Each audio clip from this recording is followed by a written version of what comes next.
Hi, welcome to the channel. Please like, share, subscribe, hit that notification bell.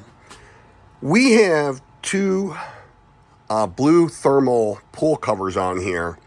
One of them is about 2 to 3 years old, and most of the bubbles on that have lost their air in them. But it's not degrading yet to where I'm finding blue specks in the pool, so I'm still going to use it. And even when it loses the air in these little bubbles, it still is a great insulator against the cold air, especially when you put on the second pool cover.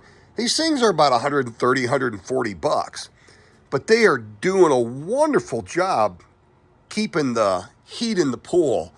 I mean, I'll go to bed at, when I go to bed, it's like 102, 103 degrees in the pool.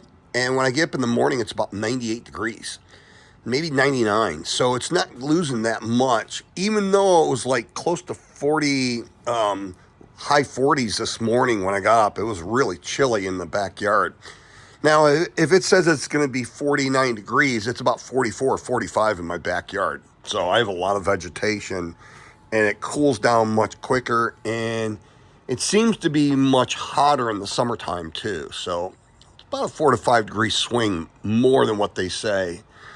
But you know, they're doing those at different areas. They're not doing them like in a backyard.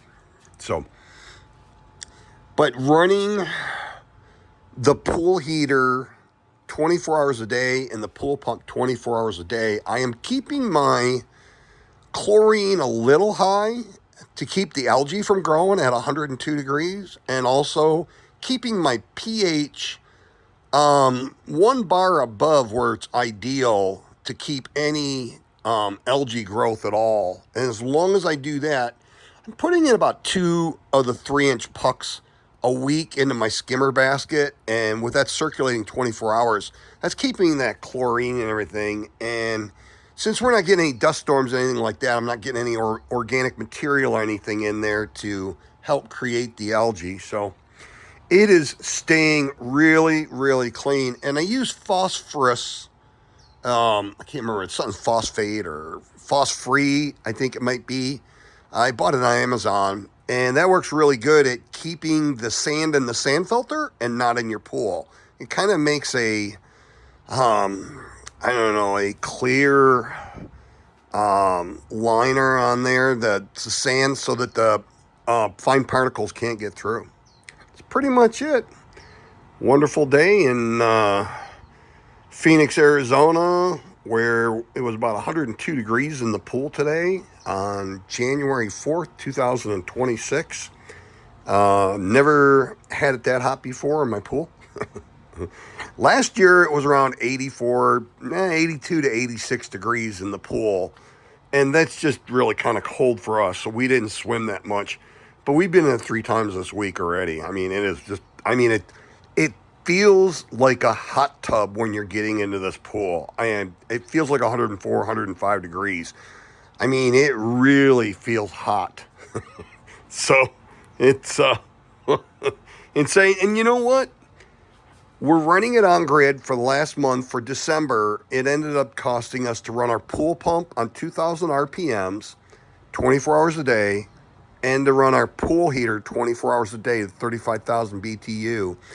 It's about $150 extra on my electric bill. So I can run it on this off-grid, but I can't really run it overnight. So I can run it during the day for about 12 hours on the battery bank if it's not cloudy when I get up in the morning. If I can only run it for like 8 or 10 hours, it might, and I have to run it on the grid from say 4 p.m. to 8 a.m., it might be like $110 a month, or $100 a month if I have to do that. But still, that's pretty darn cheap. I'd rather spend $110 a month being able to go in my pool year round and then renting some channel on TV or something like that. So definitely for me worth it. Plus, when I go in the pool, it relieves a lot of the pain from the joints and muscles.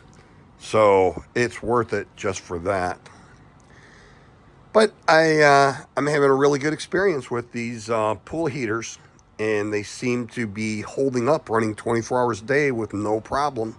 So please like, share, subscribe, hit that notification bell, and if you are interested in collaborating with me, you can contact me at DIYSolarGuy1@gmail.com. Have a truly wonderful and extremely blessed 2026. See you in the next video.